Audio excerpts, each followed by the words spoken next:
अनंत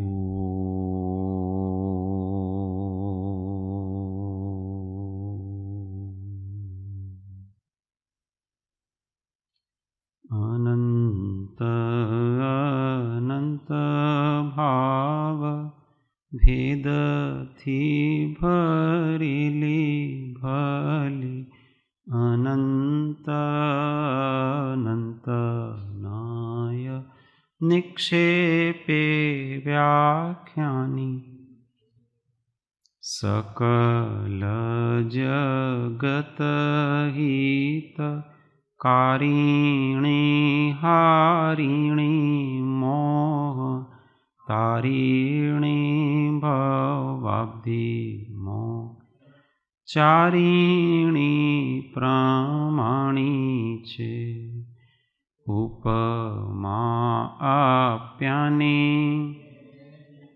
तमारा खवीते व्यर्थ आपवाथी निज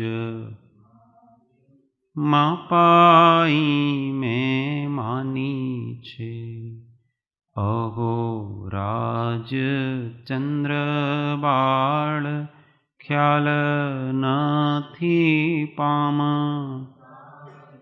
जिनेश्वर तणी वाणी जाणी तेणे जाणी छे गुरुराज तणी जाणी तेणे जाणी छे मोक्षमार्गस्य नेतारं भेतारं कर्मभूभृतां ज्ञातारं विश्वतत्त्वानां वन्दे तद्गुणलब्धये वन्दे तद्गुणलब्धये ओ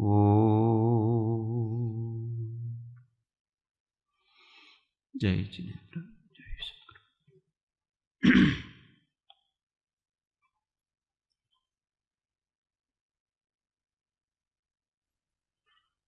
तत्व विचारणाમાં श्री तत्वार्थ प्रबोधिनी अध्याय 1 सूत्र 2 पृष्ठ संख्या 38 हिंदी में, गुजराती में 33। स्वसंवेदन किसे कहते हैं, ऐसा प्रश्न था। उस प्रश्न के उत्तर में ये सब विवेचन चल रहा है कि स्वसंवेदन आत्मा का श्रद्धा गुण, ज्ञान गुण और चारित्र गुण जब सम्यक रूप से परिणमन करता है, उसका नाम स्वसंवेदन है। तो ये अलग अलग ये गुण कैसे परिणमित होते हैं, उसकी यहाँ विचारणा चल रही है। अब तीसरे नंबर पे आता है चारित्र गुण की अवस्था का स्वरूप। सम्यक दर्शन जब होता है तो फिर चारित्र गुण किस प्रकार से प्रकट होता है, उसकी यहाँ विचारणा करेंगे। अनात्मभूत लक्षण है ये जो लक्षण हैं जो भी बताएंगे वो सब हैं तो सम्यक दर्शन है, इस प्रकार से इसका संबंध है। परंतु क्योंकि ये चारित्र की अपेक्षा से सम्यक दर्शन की पहचान की जा रही है, इसलिए अनात्मभूत लक्षण कहलाता है। चारित्र गुण का कार्य उपयोग को आत्मा में स्थिर रखने का है। अब देखो चारित्र गुण का काम क्या है, उसका स्वभाव क्या है, तो उपयोग को आत्मा में स्थिर रखने का है, कहीं और विकल्प नहीं होने देना, केवल एक आत्मा के प्रति उसको जोड़ के रखना, ये चारित्र का काम है। चारित्र नाम स्थिरता का है। स्थिरता का अर्थ होता है अपना जैसा स्वभाव है उसी रूप परिणमित होना, विभाव रूप परिणमित नहीं होना, इसका नाम स्थिरता है। जितना जितना चारित्र का विकास होता जाता है उतना उतना उपयोग आत्मा में स्थिर होता जाता है। क्यों? क्योंकि राग द्वेष कम हो रहे हैं, तो जितने जितने राग द्वेष कम होंगे उतनी उतनी आत्मा में स्थिरता बढ़ती है। उपयोग को अस्थिर करने का काम कषायों का है। अपने उपयोग को चंचल कौन करता है? तो कषाय। कषाय से चित्त विक्षेपित होता है। जिसके जितने अधिक कषाय उतना चित्त अधिक विक्षेप। हमारे भीतर कितनी कषाय हैं? मैं तीव्र कषाई हूं कि मंद कषाई हूं, कि इसकी अगर अपने को जानकारी करनी है तो अपने चित्त की क्या दशा है वो देख लेना। दिन भर कहां कहां जाता है, किस किस प्रकार से उसके परिणाम चलते हैं, उसके आधार से पता चलेगा कि हम मंद कषाई हैं कि तीव्र कषाई हैं और हम अगले भव में कहां जाने वाले हैं। वर्तमान परिणामों के आधार पर भविष्य का निर्माण होता, तो ये सब हम जान सकते हैं। जितनी कषाय अधिक उतना उपयोग अधिक चंचल होता है, और जितनी उपयोग की चंचलता उतनी अधिक व्याकुलता। जितना उपयोग मतलब अभी अपने चित्त समझना, तो जितना अधिक चित्त चंचल होता है उतनी अधिक आकुलता होती है। ये तो सबके अनुभव में आता है कि नहीं आता है? हमको कुछ कमी नहीं है, भोजन भी कर लिया, शरीर भी स्वस्थ है और कुछ भी कमी नहीं है, तो भी अंदर आकुलता रहा करती है। क्यों? कषाय पड़ी हुई है, वो उदय में आ रही। बाहर की तो कोई कमी लगी नहीं रही है, फिर भी अंदर से शांति नहीं है। कहीं खूटे छे, ऐसा होता है कि नहीं होता है? कहीं खूटे छे, शू खूटे छे, उसका बराबर परीक्षण करना कि हमको किसका अभाव लग रहा है।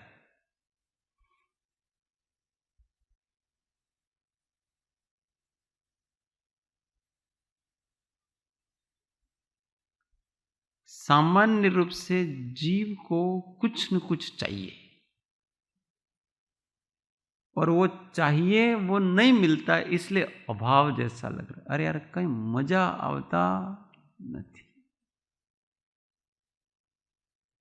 फिर उसको जो मन में चाहत कर रखी है वो मिल जाता है तो मजा पड़ी गया। फिर मजा पड़ी गया, गया, थोड़ी देर में रहे फिर पड़ी गया, फिर वो मजे गए, फिर दूसरी फिर आकुलता होती है, अभी भी मजा नहीं आता।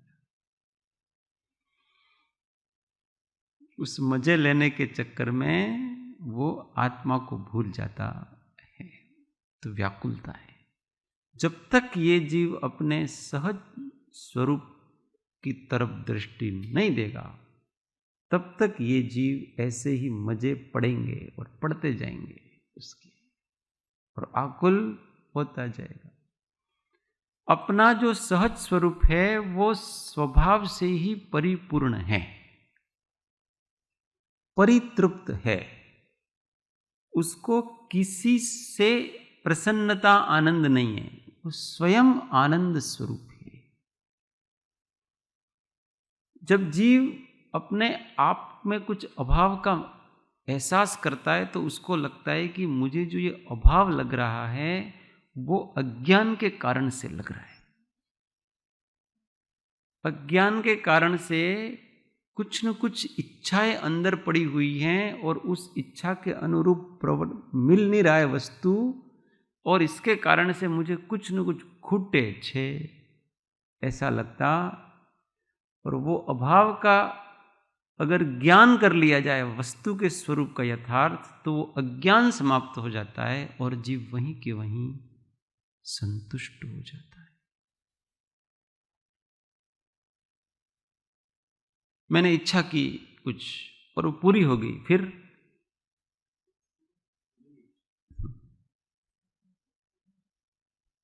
સમ્મેત શિખર જવું છે, યાત્રાનું પ્લાનિંગ અત્યારથી ચાલે છે. अब वो यात्रा हो गई, इसके बाद क्या? પછી બીજી यात्रा, ફરી नहीं प्लानिंग, बस प्रतीक्षा ही है इसको. एक आता है, फिर दूसरे की प्रतीक्षा, फिर तीसरे की प्रतीक्षा. ऐसे अनंत काल इस जीव के आगामी कार्य की प्रतीक्षा में चला गया. पर यह जीव ये नहीं सोचता है कि मैं सम्मेत शिखर की यात्रा करने जाऊंगा, उस समय भी मैं ही हूं और वही मैं आज वो मैं ही हूं. उसमें कोई फर्क पड़ने वाला, हमारे आत्मा के गुणों में एक में भी वृद्धि नहीं होगी, एक में भी कमी नहीं होगी. समझ में आ रहा है? तो પછી શા માટે કરો છો? તમે બધાને તૈયાર કરો છો, ऐसा है ना? ये तो हम अपने स्वरूप से संतुष्ट नहीं है, इस कारण से फिर कुछ न कुछ तो बाहर करना ही है. तो चलो ऐसी वस्तुओं से संतुष्टि रखो, कम से कम प्रशस्त है. परंतु जो अपने स्वरूप से ही, स्वभाव में ही संतुष्ट है, उसको तो कोई यात्रा करने की जरूरत नहीं है. वो तो अंतर यात्रा में मस्त हैं. भगवान कहीं यात्रा करते? क्यों? अपने स्वभाव में संतुष्ट है इसलिए. और जब तक वो संतुष्टि परिपूर्ण नहीं हो जाती, तब तक ये सब चीजें अपने को अपने पाप भावों में न चले जाएं, इसके लिए करने के लिए आवश्यक बताई गई. बाकी इनकी जरूरत नहीं है. इसलिए जैसे जैसे आगे की भूमिका बढ़ेगी, वैसे वैसे ये रुचियां कम होती जाएगी. अभी ठीक है यार, अभी स्थिर होना है. एक जगह, एक आसन, एक चर्या, बस, और एक उपासना पद्धति. अब कुछ नहीं चाहिए. स्थिति स्थापक दशा कहते हैं उसको. तो ये कषाय होती है, वो व्याकुल करती है. क्या कहता कि ये जीव जहां जहां घूमता है वगैरह सब, तो वहां वहां अपने आप को फिर से अनुबंध करके आता है. किसी से मिले, लंदन में जाकर किसी से मिले, और फिर जब बिछड़े, अब मिले तो आधा घंटा अच्छा लगा उसको, और फिर मिलेंगे, फिर मिलेंगे, ऐसी भावनाएं रखते हैं. क्या कहते हैं अपन? फिर मिलेंगे. अब आपने बांध दिया, अपने आप को बांध दिया, फिर मिलेंगे. अब आपको उससे मिलने का अनुबंध हो गया. ऐसे जिस जगह पे जाते हैं, फिर आएंगे यहां.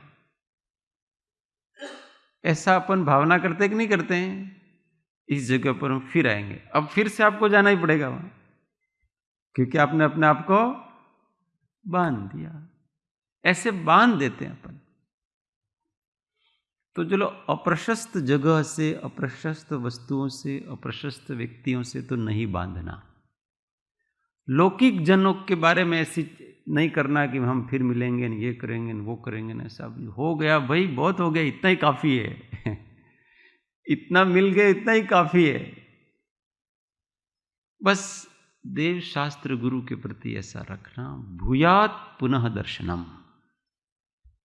अपन जब जिन मंदिर में जाते हैं ना, तो वापस निकलते हैं, उस समय ऐसा कहते हैं, भूयात पुनः दर्शनम, आपके दर्शन मुझे फिर से हो.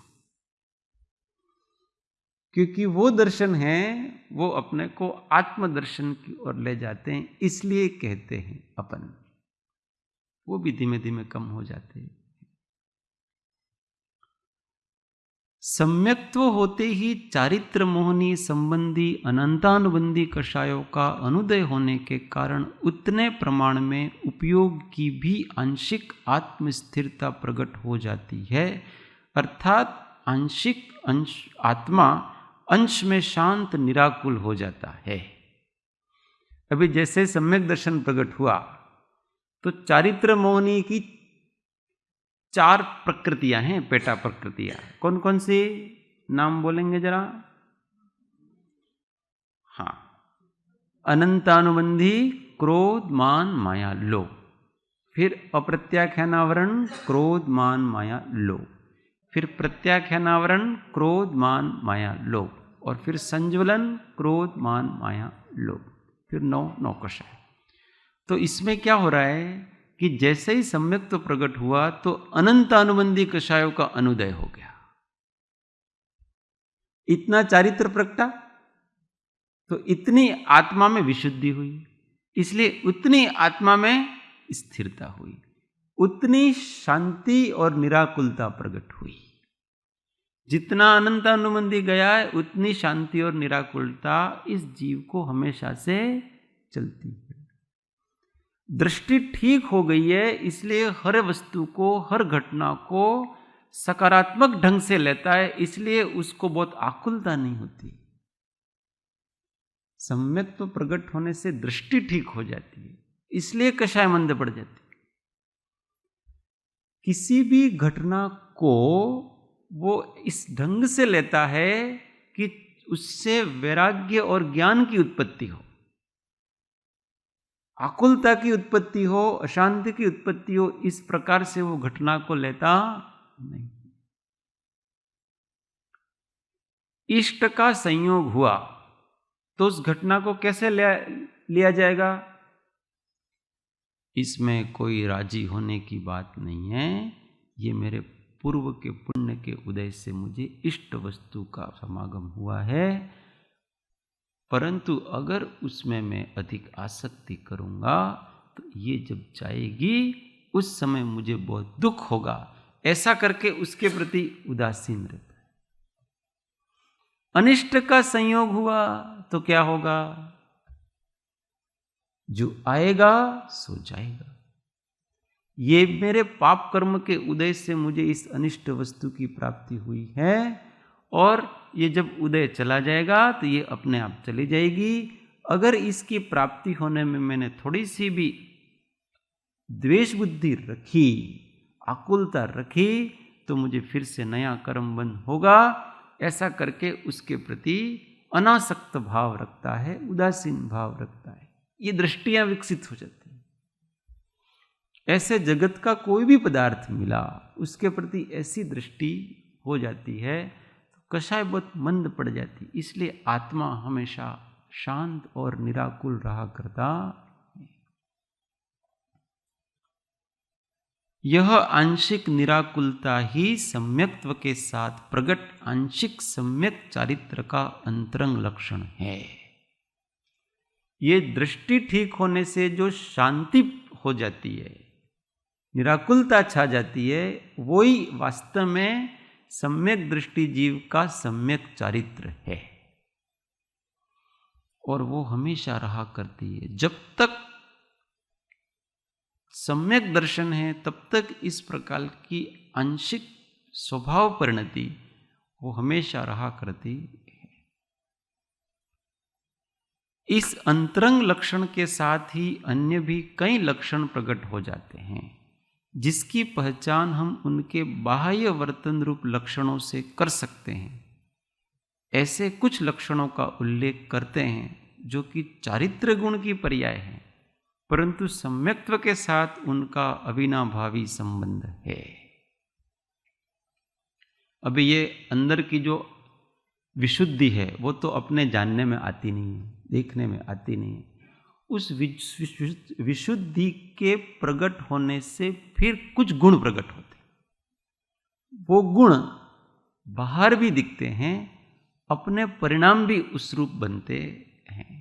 तो ये सम्यक दर्शन के गुण वास्तव में कहे जाते हैं, परंतु वास्तव में बात ऐसी नहीं है।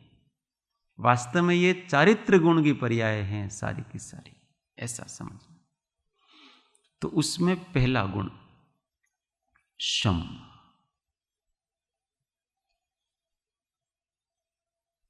प्रशम भी कहते हैं, शम भी कहते हैं, अलग अलग नाम है उसके। उपशम भी कहते हैं। सम्यक्त्व होते ही आत्मा में ऐसा सहज सामर्थ्य उत्पन्न हो जाता है कि जीव पूर्व कर्मोदय से उत्पन्न कषाय भावों को तुरंत ही प्रशांत कर सकता है। अर्थात कषाय भाव लंबे समय तक नहीं टिक पाते हैं, तथा अनंत संसार वर्धक तीव्र भी नहीं हो पाते हैं। सम्यक दृष्टि के इस गुण को शम कहते हैं, जो कि चारित्र गुण की पर्याय है। तो जैसे सम्यक दर्शन प्रकट हो जाता है, दृष्टि ठीक हो जाती है, तो ऐसा स्वाभाविक ही सामर्थ्य प्रकट हो जाता है कि कोई भी विकारी भाव, कोई भी कषाय है, वो ज्यादा लंबे समय तक टिक नहीं पाती है। जैसे उल्टे घड़े पर पानी अधिक देर तक नहीं टिक पाता है, उसी प्रकार से दृष्टि सम्यक हो जाने से कषाय भाव उपयोग पटल पर अधिक देर टिक नहीं पाते हैं, वो घबरा जाता है, क्योंकि उसने शांत आत्मा के दर्शन किए। जिसने इतनी अधिक शांति के दर्शन किए हो, वो फिर कैसे टिक सकता है ऐसे कषाय भावों में? उसको लगता है कि जैसे कोई मेरे को जला रहा है, आग लग रही है, ऐसा होता है। कषाय होते ही व्याकुल हो जाता है, और ये विकल्प मेरे कब समाप्त हो, ऐसे हो जाता। जैसे कोई फॉरेन से आया हुआ है और भारत में यहाँ आया, अब यहाँ की व्यवस्था है, देखता है कि यहाँ तो कचरा भी नहीं निकालते हैं, न गंदगी भी है, नहीं तो मैं वापस कब चला जाऊं, ऐसी इच्छा उसको होती है। उसी प्रकार से यहाँ ये वापस, क्योंकि वहाँ स्वच्छता देखिए, इतनी स्वच्छता देखिए कि अब ये अस्वच्छता अच्छी लगती नहीं। एग्जाम्पल, जहां अपनों ने श्रेष्ठ देखा है तो फिर उससे कम दिखता है, तो अपने को उस श्रेष्ठ की याद आती है और उस कम से अपन निवृत्त होना चाहते हैं। इसलिए वास्तव में जिसने आत्मा की वास्तविक परमार्थ आत्मिक शांति का वेदन नहीं किया है, उसको तो कषाय कषाय लगती नहीं, उसी में मजा आता है, उसी में आनंद आता है। राग में, द्वेष में चलो थोड़ा दुख होता है, क्रोध में दुख होता है, पर राग में, मोह करने में, विषय सेवन में, ये कषाय का सेवन कर रहा हूं ऐसा लगता ही नहीं है।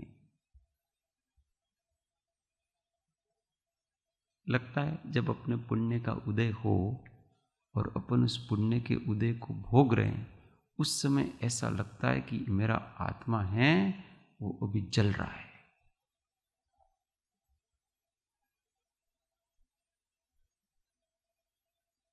बस सम्यक दृष्टि जीव को ये होता है।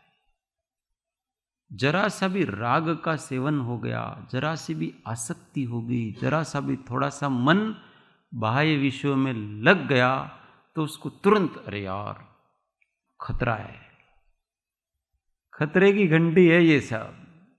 इसमें ज्यादा थोड़ा सा आपने किसी परिजन को देखता और जरा थोड़ा सा अंदर से ज्यादा स्नेह उमड़ाया ना, सावधान, सावधानी हटी और दुर्घटना घटी। आसक्ति है, सावधानी है उसकी, अंदर से।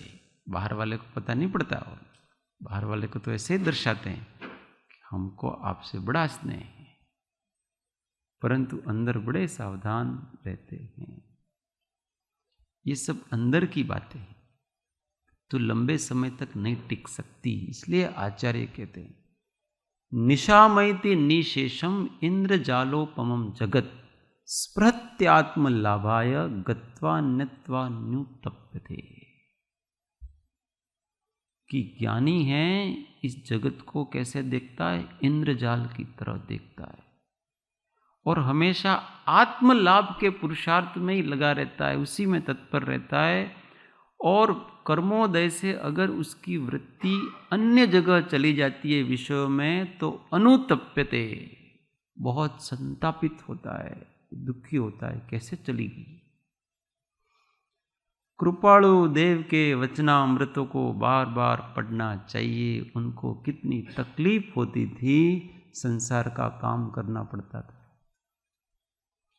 फिर तो इतनी भी तकलीफ होने लगी कि मुमुक्षु जीवों को सार संभाल करना ये भी तकलीफ, कोई उनको पत्र लिखे तो पत्र का जवाब देना ये भी बड़ी उपाधि, क्योंकि इतनी शांति और निराकुलता है तो वो पत्र लिखने का क्लेश, उसके लिए आपको अलग से भाव बनाने पड़ेंगे, उसके अनुसार आपको भाव बनाने पड़ेंगे कि नहीं बनाने पड़ेंगे, उसके अनुरूप विचार बनाने पड़ेंगे, और ये बड़ा भारी काम है। यहाँ तो एक शांत निर्मल चैतन्य का प्रवाह चल रहा है, उसी का आनंद ले रहे हैं, और बीच बीच में ये विकल्प, वो भी भारी पड़ता है। इसलिए लिखते हैं, अत्र समाधि छे તમારો પત્રનો જવાબ આપવાની અત્યારે યોગ્યતા અમારા અંદર નથી। इसलिए 2-2 महीने हो जाते हैं, फिर कभी ऐसा थोड़ा सहज उदय आता है तो लिख दिया। ये शास्त्र वगैरह है ना, ज्ञानी मुनि ऐसे ही लिखते हैं,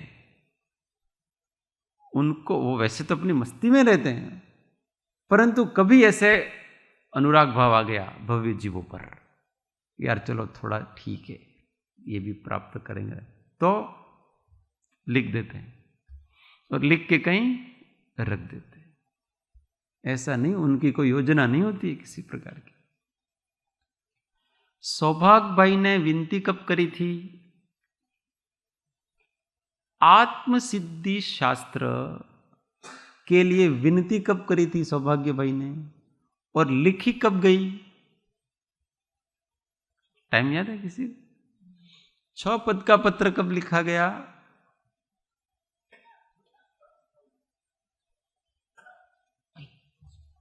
इसमें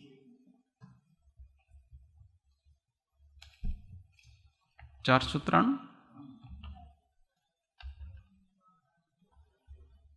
देखो, ये 27वां वर्ष 1950 फागण। आत्मसिद्धि कब लिखी?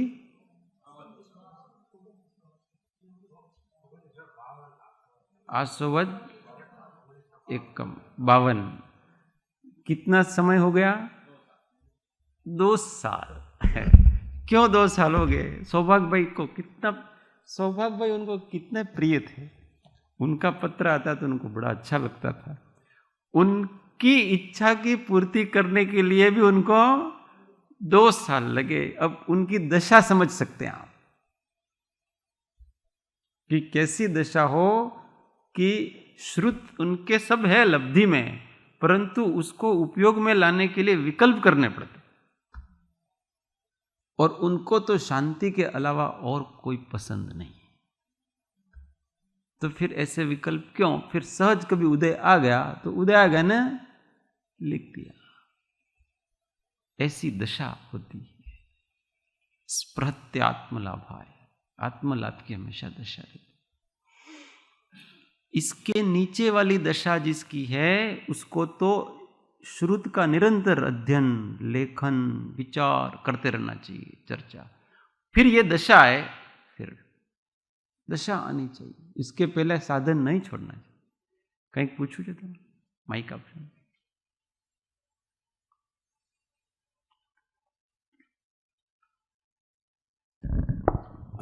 અનંતાનુબંધી કષાયનો ઉદય હોય ત્યારે ક્રોધ માન માયા લોભની તરતમતા તો અલગ અલગ હોય, પણ જ્યારે સમ્યક્ત્વ પ્રગટે ત્યારે એ તરતમતામાં કેમ એક સમાન થઈ જાય? પછી કેવી રીતે? એટલે તરતમતા તો અલગ અલગ હતી તે વખતે। नहीं, वो तो अनंतानुबंधी तो चला ही गया, लेकिन कोई 10 मात्रा का था, कोई 5 मात्रा का था, तो जब ये सम्यक्त्व प्रकट हो गया तभी एक ही समान हो गया सब।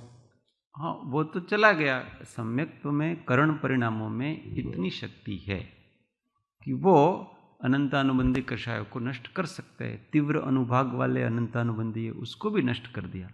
सारे अनुभाग वाले निषेकों को उसने या तो सत्ता में दबा दिया अथवा फिर उसको देशघाती कर दिया। तो ये आत्मा के परिणामों से ऐसा होता, आत्म परिणाम। तो सम्यक दृष्टि में शम नाम का ये गुण प्रकट होता है, लंबे समय तक टिक नहीं पाते हैं। देखे अपन, जैसे कोई घटना अपने साथ बनी तो वो अपने जहन में कितनी देर तक चलती है, उसके आधार से हमारी पात्रता अथवा हमारी कितनी अभी योग्यता है वो पता चलती, हम कहाँ पर खड़े हैं। कोई भी अच्छा अथवा बुरा दोनों प्रसंग, वो अंदर कितनी देर तक चलता रहता है उसका इफेक्ट। जितना अधिक इफेक्ट चलता है उतना अधिक अयोग्यता है, और जितना जल्दी उसका इफेक्ट समाप्त होकर के आत्मा स्वच्छ निर्मल शांत निराकुल हो जाता है, विकल्प रहित हो जाता है, उससे उतनी आत्मा की योग्यता अधिक। दोनों प्रकार के प्रसंग में, अच्छे प्रकार के प्रसंग में भी और बुरे प्रकार के प्रसंग में भी।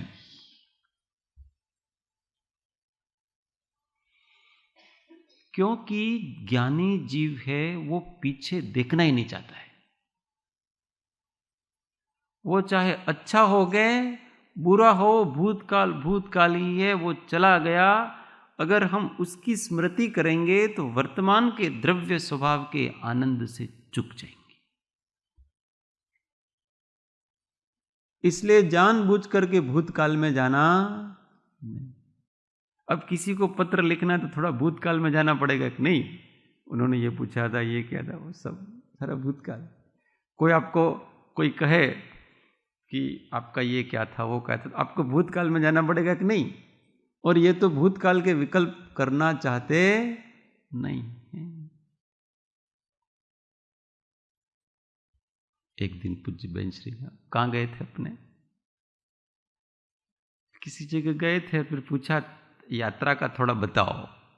फिर मैंने उस दिन मना कर दिया था। मना मतलब जैसे मैं मेरी व्यक्तिगत बात बताऊं कि जैसे अपन कहीं जाके आए और कोई पूछे तो मन में ऐसा होता है कि वो हो गया है, अच्छा हुआ बुरा हुआ सब हो गया बस। अब उसको क्या मतलब है बार बार चिकना करके, यहाँ गए थे न ये हुआ था न ऐसा था न वैसा था न। पर ठीक है, किसी को उससे उसके अच्छे भाव बनते हैं तो कह दिया, उसमें भी अपने को बड़ा वो लगता है। फिर आपको पीछे जाना पड़ेगा, सारा जाना पड़ेगा कि नहीं जाना पड़ेगा, सब चीजें। और यहां तो पीछे जाने की इच्छा ही नहीं है। पीछा भले सुवर्णमय हो परंतु अपने लिए तो वो भी राखिए। इतिहास कैसा भी हो उससे हमको कोई लेना देना नहीं है, क्योंकि जो इतिहास की तरफ दृष्टि होती है तो वर्तमान से दृष्टि हट ही जाती है। और यहां तो परिपूर्ण द्रव्य वर्तमान में खिल रहा है, उसको चूकेंगे। भविष्य की कल्पना से भी चूकेंगे और भूतकाल की स्मृतियों से चूकेंगे। अपने साथ बहुत अच्छा हुआ ना तो हम क्या दुखी होंगे, कैसे, अरे यार पहला केवो सारो हतो, केवा केवा एक साथे बेसता था, पछी यात्राओं करवा जता था, आम हतो, साथे साथे મળીને भजन गाता था। अब दुखी होगा इससे, हवे तो काई नहीं। तो आपके भूतकाल के अच्छे दिन का क्या अर्थ निकला बताओ आप, कुछ अर्थ निकला? दुखी मिला इससे, अर्थ ध्यान ही हुआ। पिछले वाला कैसा भी हो पर वर्तमान में मैं इससे अधिक संतुष्ट हूं। ज्ञानियों की दृष्टि ऐसी होती है, पिछला इतिहास कितना भी अच्छा हो बुरा हो वो सब पाप पुण्य था, सब हो गया, पर वर्तमान की जो मेरी प्रसन्नता है उससे अधिक तो पहला का नहीं हो सकता है। वो सब पाप पुण्य, वो पुण्य का उदय था, आत्मा का आनंद नहीं था। वो आत्मा का आनंद तो हमेशा वर्तमान में वर्तता है, उसको पिछला कुछ भी याद नहीं है और याद करना भी चाहता नहीं। पर जब हम नीचे की भूमिका में हों तो अपने को अच्छे अच्छे प्रसंगों को जब अपन याद करें, अच्छे अच्छे प्रसंग का मतलब कैसे ये समझना। हमने कोई नियम लिया हो, प्रतिज्ञा करी हो, व्रत लिए हो, उस प्रसंग को याद करो। उस समय कितना वैराग्य भाव था। वैराग्य जब अपना कम पड़ जाता है, कभी कभी नियम लेते हैं फिर सामान्य भाव आ जाता है, ढीला पड़ जाते हैं अपन, वैराग कम हो जाता, तो उस समय को याद किया जाए जिस समय आपने वो नियम लिया था, अपन समर्पण किया था, उस घड़ी को याद किया जाए तो आपका वापस बढ़ जाएगा, अगर कम हो रहा है तो। कुंदकुंज स्वामी ने कहा कि हे मुनि, तुम अगर वैराग्य परिणामों को स्थिर रखना चाहते हो तो वारंवार तुम तुम्हारी दीक्षा प्रसंग को याद किया करो।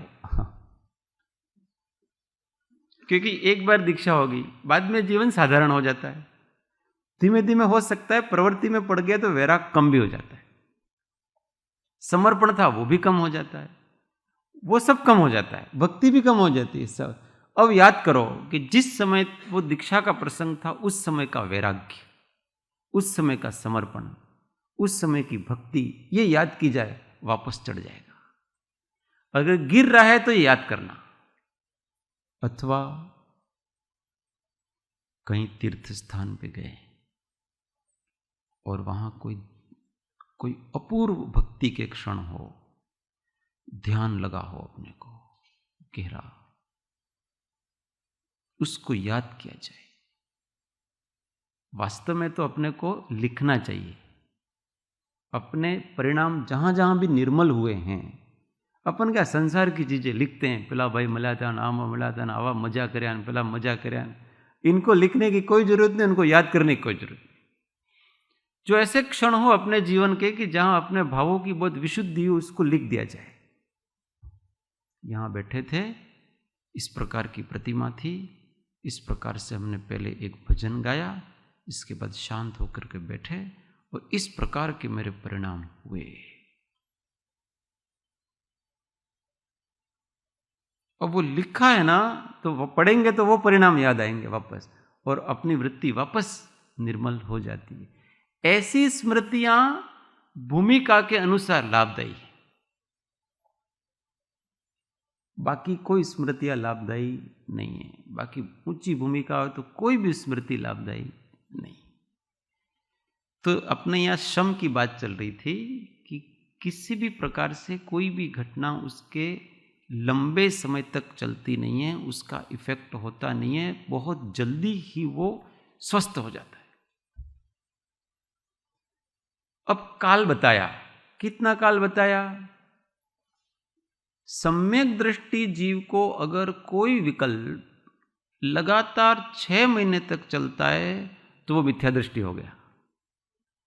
क्यों? क्योंकि इसके बाद उसकी वो कषाय है वो अनंतानुबंधी में कन्वर्ट हो जाएगी।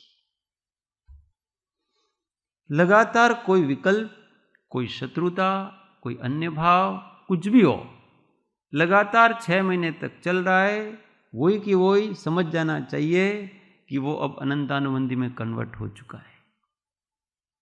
इसका अर्थ है अनंतानुबंधी में कब कन्वर्ट होता है? जब मिथ्यात्व होता है। मिथ्यात्व के सद्भाव में ही कषाय अनंतानुबंधी में परिवर्तित होती है। इसका मतलब समझना है कि मिथ्यात्व का सद्भाव है। लगातार लंबे समय तक अगर हमको कोई वासना चल रही है, कोई इच्छाएं चल रही हैं, कोई अहंभाव चल रहे हैं, कोई ये सब चल रहे हैं, तो समझ लेना चाहिए। इसलिए अपने यहाँ प्रतिक्रमण की व्यवस्था है, रोज प्रतिक्रमण करो, नहीं तो कम से कम 15 दिन में एक बार करो पाक्षिक प्रतिक्रमण। अगर पंचम गुण स्थान वर्ती है तो 15 दिन से अधिक अगर कोई कषाय विकल्प चल गया तो उसके वो 5वां गुण स्थान से नीचे आ जाता है। और अगर कोई 6ठे गुण 7वें गुण स्थान वाला है तो उसके अगर अंतर मुहूर्त, एक मुहूर्त तक अगर कोई कषाय चल गई तो वो वापस नीचे गिर जाता है। उसके तो अंतर मुहूर्त मात्र में वो विकल्प चला जाना चाहिए मुनि को। तो उसके तो कैसा है, विकल्प आया और गया, स्पर्श तक नहीं करता है, और दिनों दिनों तक चिंता रहती हो तो समझना मुनिपना नहीं है। तो हमेशा तरोताजा रहते हैं। वो संज्वलन कषाय को कैसे बताया है?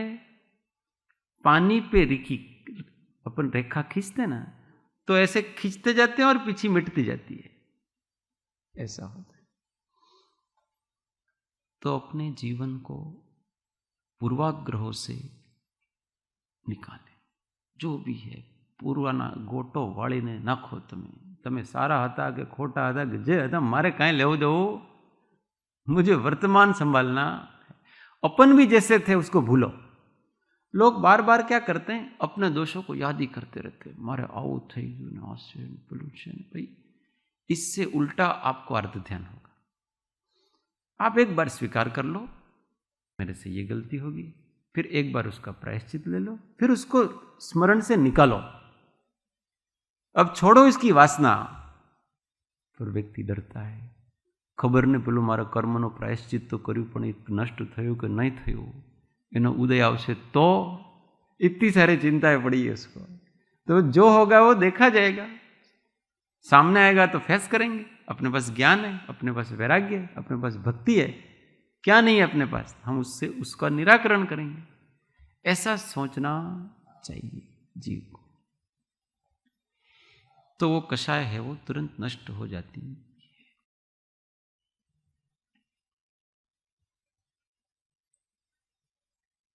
कोई प्रश्न है? संतुष्ट?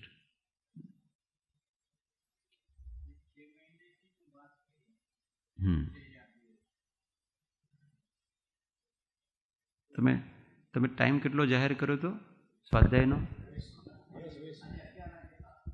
સોરી તમારા પ્રશ્નનો ઉત્તર કાલે. ઓ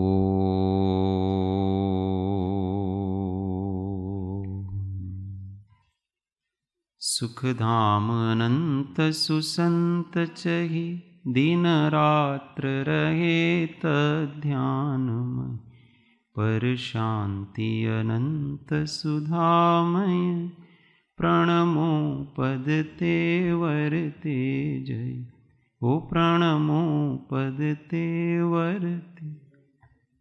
बोलो महावीर स्वामी पंच परमेष्ठी परम कृपाळु सद्गुरु सब संतन की शुद्ध आत्मदेव की जय. ओ